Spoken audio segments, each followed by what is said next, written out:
Mark Tushnet, who's our speaker today, is really one of the giants of legal theory in the U.S. Academy. His extensive legal career ranges from clerking for Supreme Court Justice Thurgood Marshall to his current status as the William Nelson Cromwell Professor of Law Emeritus at Harvard Law School.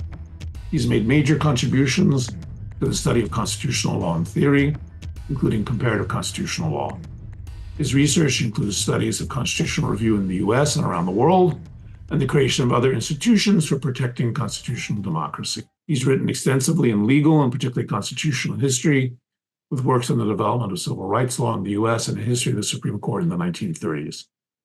I would also note that Professor Tushnet's important work in critical legal studies movement, which is how I first encountered his work, I'm afraid, first in helping form the theory, then both in explaining it to the legal community, and also in some cases providing internal critique and exposition in the best tradition, I should say, of CLS. Professor Tushnet tells me that he's currently working on several short pieces on authoritarianism and the law, so we have those to look forward to. Today, however, we can look forward to a discussion of the concept of constitutional hardball, something perhaps distinct from a constitutional crisis, which Professor Tushnet first identified and then developed in a conversation with Jack Balkin, Sandy Levinson, who's coming to speak to us later, and others.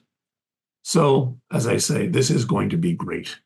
Thank you so much, Mark, for doing this, and I'm going to mute myself and turn it over to you. Okay, well, thank you. I appreciate the opportunity to talk with you and your students about this. The idea of hardball, it's sort of an interesting intellectual history of it.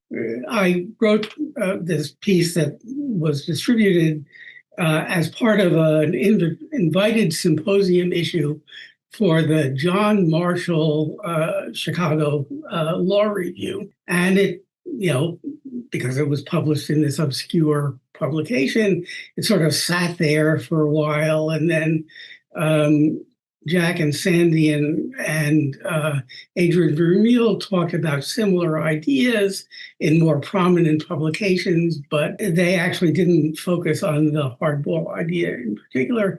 And then Steve Levitsky and Daniel Ziblatt somehow ran across this article. They're political scientists, so they didn't know anything about the hierarchy of law reviews. So they found this idea in this obscure law journal. They picked it up, and then it entered the discourse more substantially. I think it's an interesting story about how this particular idea got propagated. So let me just talk about my thoughts about hardball as they've developed to this point, and then we can have a conversation. And if I start talking too long, just cut me off. So hardball, as you've seen, is I defined it as actions that are formally consistent with the Constitution, but they're inconsistent with what I call taken for granted norms of proper political behavior. And so the first question is, the first two related questions are, one, why does constitutional hardball happen? And then sort of in the background of that, but you have to address it, why do the norms arise? After all, you've got a written constitution. Why isn't that enough? And sometimes it is, incidentally, but the idea is that this is developed over the course of people talking about the concept. Well, the basic idea is that you have, I'll simplify it, two political parties that are engaged in interactions with each other over an extended period of time. They're playing the game of politics. And in that game, there are lots of situations that are modeled as, or metaphorically, prisoners' dilemmas. If you cooperate, things go well. If you don't cooperate, things go badly. You have incentives political incentives not to cooperate. After all, you've got your agenda, they've got their agenda. Why should you do something that will help them with their agenda? And why should they do something that will help you with yours? But if both of you refuse to cooperate, neither of you gets anything. That's sort of the basic idea. And the theory goes, and practice sort of bears it out, that norms develop as a solution to the problem of coordination. You have these, the easiest way to say, if I cooperate, if I don't push my power to the fullest when I have power, you'll cooperate when you take power.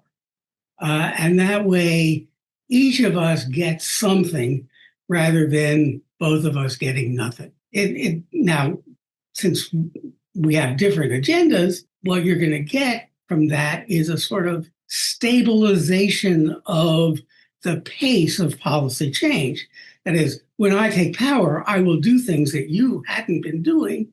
And when you take power, you'll do things that I haven't been doing.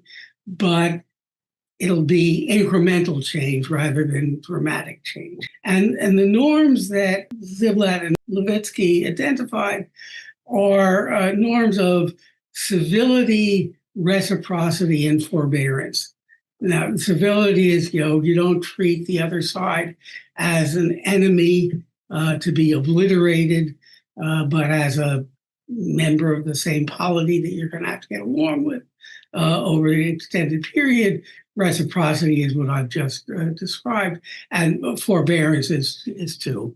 I won't do everything in my power once I take office. Now, identifying these norms is tricky because they're unwritten. They come from consistent practice, but you don't know what the explanation for the practice is. It could be you look at the situation and you say, as a matter of sort of first order political calculation, what can I get away with? And it turns out you can't get away with your full agenda.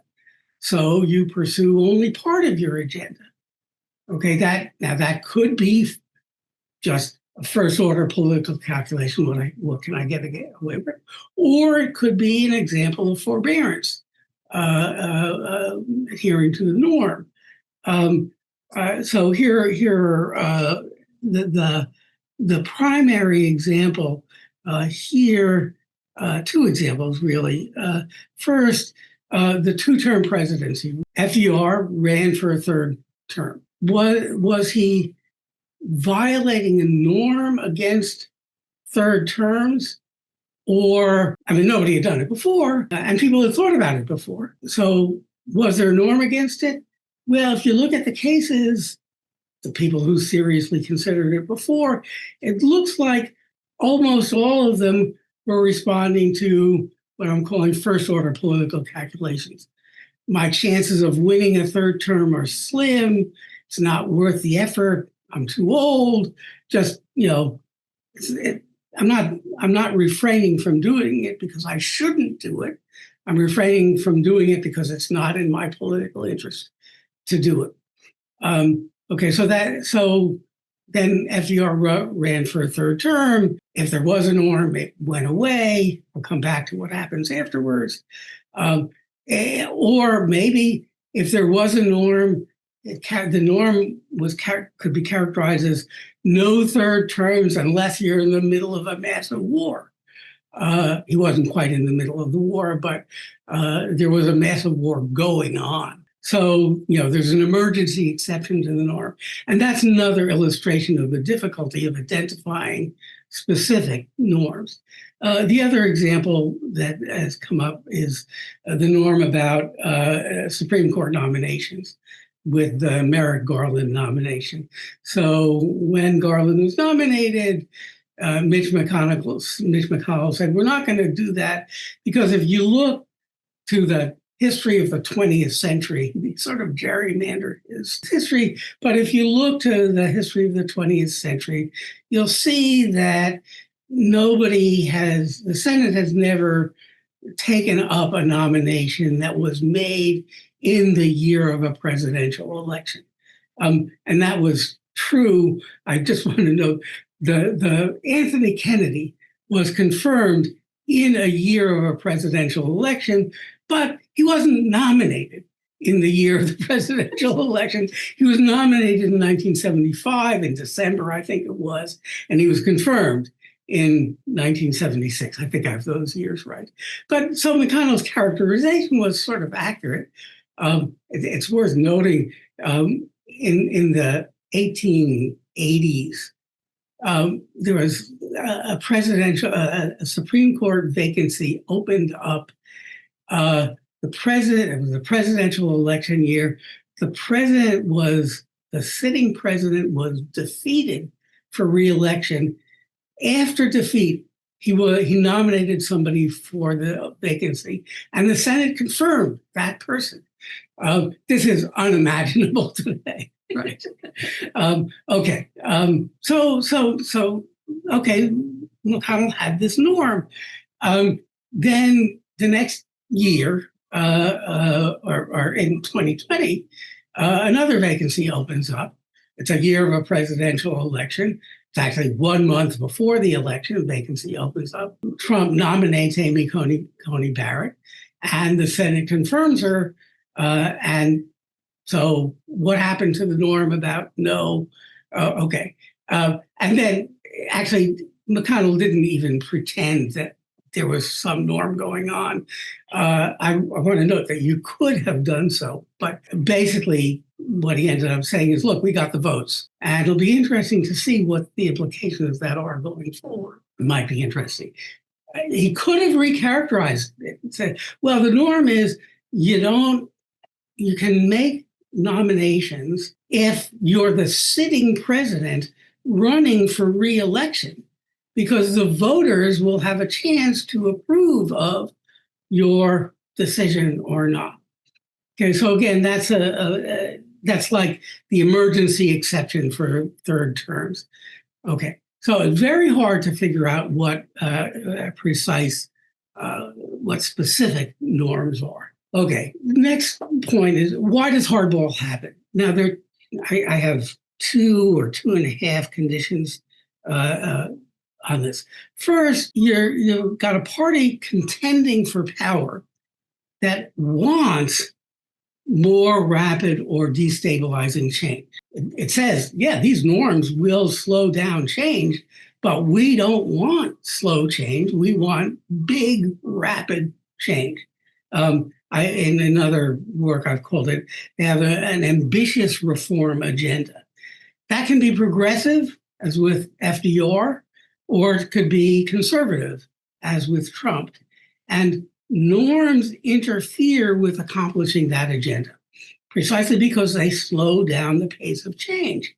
And here, there's an interesting, I think this is now a more modern phenomenon, but over the past generation or so, the political scientist Stephen Skronik has this notion of electoral time. The 4-year presidential calendar, the 6-year senatorial calendar, and importantly here, the 2-year House calendar. So with the 2-year House calendar, it turns out over the past, I think it's probably since George W. Bush, a newly elected president has 1 year to get something done. So with George W. Bush, I think it was, well, it's tricky. It was tax cuts and then came 9/11, so that disrupted things. With Obama, it was Obamacare. With Trump 1, it was the tax cut program. With Biden, it was the Build Back Better program, or whatever it ended up.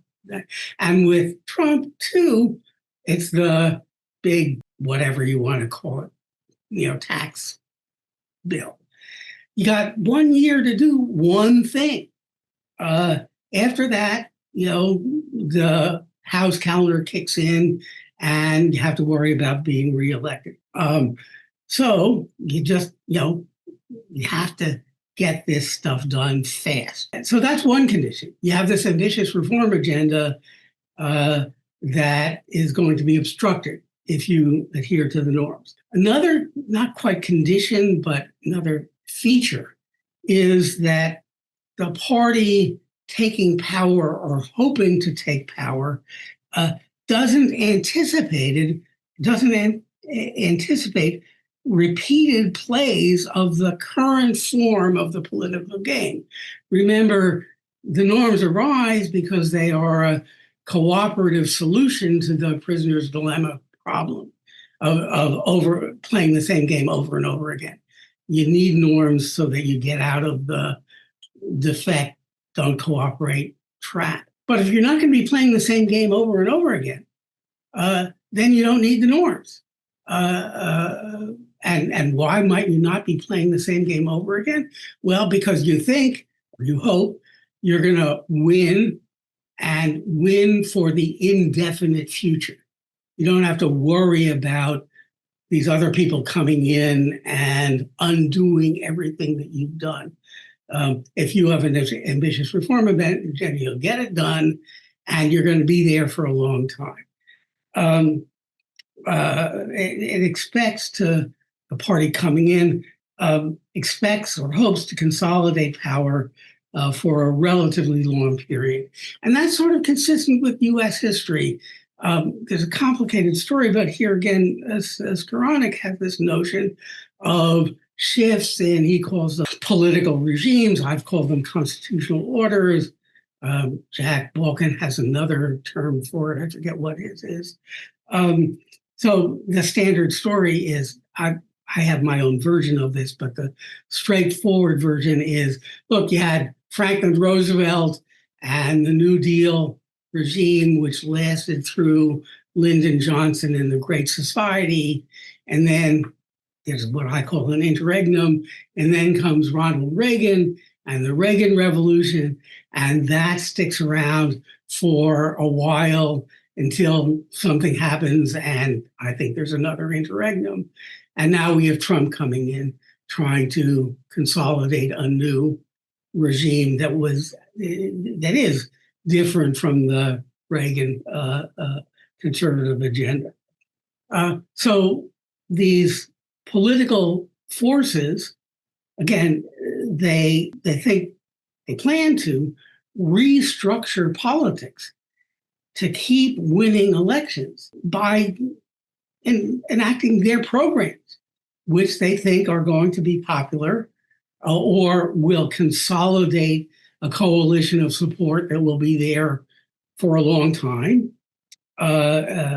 So, Roosevelt had the National Labor Relations Act to bring union power into the Democratic Party as a permanent contributor to the electoral coalition that the Democrats had. And you can go through similar moves that Reagan made and that Trump, I think, is attempting to make. That's the positive side. You've got these programs that consolidate people on your side. And you also disempower the other side.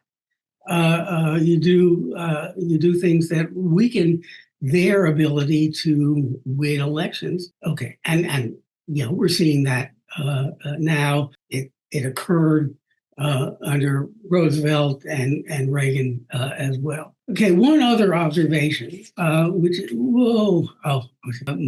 talked about political parties as if they were single entities, but they're not.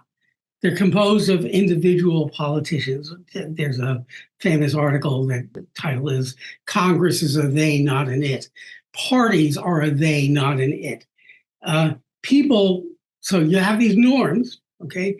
People recently elected can fairly say they never agreed to the norms. They weren't there when the norms developed.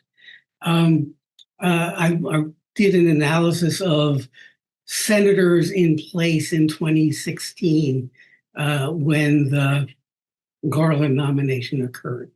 And the part of the story about Hardball on Supreme Court nominations was, well, Democrats did the same thing, played hardball with Robert Bork. Okay, and so we can play hardball with Merrick Garland.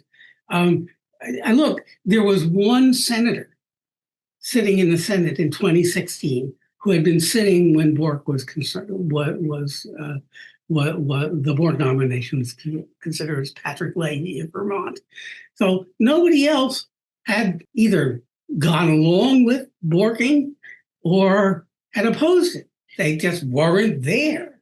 And so, the idea that there was some norm associated with proper behavior or permissible behavior emerging from the Bork episode, that, the people currently in place in 2016 just had no connection to it.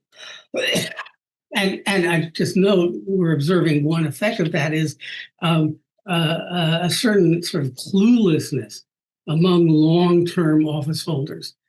The people who've been there for a long time remember when those norms had some bite. The people who have just come in have no commitment to the norms, and so the long-term senators, here I'm talking about Senator Schumer in particular, just don't know how to deal with the norm breachers. Okay, there's one further point here on the parties or they. There's a very parties vary in the degree to which they are internally unified, or to which there's party discipline. Historically, the parties in the United States have been coalitions that were loosely held together by a variety of around a variety of programs. Over time, that's not true in other countries. And over time, the US parties have become more disciplined. The Republican Party more quickly than the Democratic Party, but now I haven't seen recent studies, but I'm sure they would show that the parties are roughly equal in the degree to which they're disciplined. That is, in the House, 98% of the Republicans vote for the same way 98% of the time, and in the House, 98% of the Democrats vote the same way 98% of the time. Now, there are always a few outliers in both parties, and there are outliers on varying issues, but there's much more party coherence than there used to be, which means that the kinds of transformations I'm talking about actually can occur more easily. Okay. The final thing I want to talk about is, what do you do about hardball? And the first thing to note is maybe you don't do anything about it. Constitutional orders change. That's the way our system works. Again, New Deal, Great Society, Reagan Revolution, something new coming up. And hardball is part of the process of change. In fact, I think it's characteristic of the process of change. At the moment when the old order has decayed enough so that somebody sees an opportunity to transform things, that's when hardball gets played. In the ordinary course, when the regime is trundling along, neither side has an interest in playing hardball. It's just when these transitional moments seem to important politicians to appear on their horizon. Okay, so maybe nothing. Second possibility is to constitutionalize the norms. We did that with the 22nd Amendment, two-term amendment. We'll see how effective that is if Trump wants to run for a third term. Or currently sort of rattling around specifying the size of the Supreme Court in the Constitution. There are reasons not to do it in 1789. Now, you can make an argument that the reason not to do it was that who knew in 1789 how big the country was going to get. We now know pretty much how big the country is going to be, Greenland and Canada aside. And we could figure out a number and put it in the Constitution now. You can do that, but it's very hard to do for the more important norms of civility, forbearance, and reciprocity. It's really hard to figure out language that could do it. The closest that anybody has ever come around the world is this notion of a militant democracy, which says, look, if we're not going to let parties that are challenging the fundamental principles of our nation run for office. Turns out that's really difficult to implement in an effective way. Germany has the most experience with it, and the German experience is if a, call it, nation and a national identity challenging party is really small, will prevent it from getting any bigger. But if it manages to get some purchase in the system, if it gets to be sort of medium size, we're going to let it go. And that's actually happening now. And there are decisions that say, actually, explicitly, we can crush small anti-state parties. But if the party is too big, not in control, but it's got a fair number of supporters, we got to let it operate. So it's really hard to constitutionalize the more important norms. Another possibility is that you've got these parties with ambitious reform agendas. They're at each other's throat. If they play hardball because they have these competing reform agendas, you might lower the stakes of politics by scaling back the reform agendas. So make them more like ordinary political platforms rather than regime transformational programs. You can do that.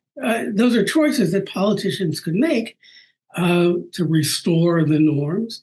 The problem is that scaling back means you're going to offend some of your hardliners. Democrats are going to have some. Scaling back the democratic reform agenda would be to abandon all hope forever for the indefinite future of universal health care. Democratic hardliners will not go along with that. On the Republican side, it would be abandoning hope for an indefinite future of substantial reductions in the size of the national government. Tinker around the edges, but not, say, get rid of the Department of Education. Again, hardliners are not going to like that. So it's politically difficult to lower the stakes. Third possibility is you actually play tit for tat. If you play hardball, we'll play hardball. This comes out of sort of the formal analysis of game theory. The best strategy in repeated games turns out to be you cooperate until the other side defects, and after the other side defects, you defect next time, saying openly, we're doing this just because you did it the last time, not because we think it's a good idea. We're doing it just to show you that what you did was a bad idea. That turns out to be, if you can effectively communicate that turns out to be the best way to preserve stability in the system as a whole. But it's very hard because the communication of we're doing it only because you did it last time, we're not committed to it. That's really hard to do because the people on the other side are going to say, why should we trust you? You say you're not going to defect next time around, but why not? And here in the discussion of the formulations now vary, court packing or court unpacking, they take the form of saying, look, if the Democrats take power and are able to overcome what they regard as Trump's packing of the court by expanding the size of the court, then next time around, when the Republicans are in a position to do it, they'll re-expand the size of the court, and it'll go on forever until people realize it's silly or becomes unmanageable. I just want to note here, there is a study that suggests that on normal rates of turnover, the size, if this tit for tat approach the Supreme Court were taken, the size of the court would stabilize at around 35 to 37, which is big, but not impossible to manage. You divide it up into panels. The Indian Supreme Court has, I think now, 35 members. They got a bigger country than we do, but more population. But okay, so tit for tat until sanity returns. The problem is that sanity may never return. And things may just spiral out of control completely. The final item, and I'm going to finish on this, is, well, I've been talking about things that the political system can do, but there's civil society too. And civil society can go after politicians who are norm breakers. They can say, look, you're not, because it's in the newspaper today. I love the smell of deportations in the morning is not the way you should think of the people on the other side of your program. Or we're going to move into Chicago. It's not the way you should think about democratic cities with democratic mayors. Civil society can say that. The problem is civil society works really slowly and indirectly. These are efforts to reinforce norms that are already eroding. And civil society works by educating people in churches and schools and in families about what good behavior is. And it just takes a long time. And finally, we know now that in the modern world, civil society can be, well, first of all, is subject to public regulation, and therefore can become the object of hardball plays. Now, I don't want this to be taken as a partisan observation.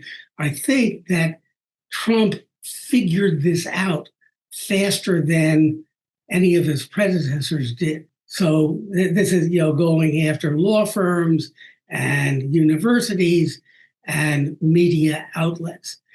That move, having been discovered, is now available if Democrats ever come into a position of being willing to play hardball. So, who knows, when or if there'll be a hardball playing Democrat taking office, but I myself wouldn't be surprised to see the Democrat doing tit for tat plays, not merely with respect to the Supreme Court, where it's already clear Democrats are on board with that, but with respect to civil society institutions. Exactly what they would do, we don't know, because we don't know what their reform agenda would be, but I wouldn't be surprised to see it. Okay, so that's my spiel. Well, thank you very, very much for that, Mark. It's absolutely fascinating stuff. We're going to take a 10-second break and then we'll reconvene as a private seminar. Again, thank you, thank you, thank you.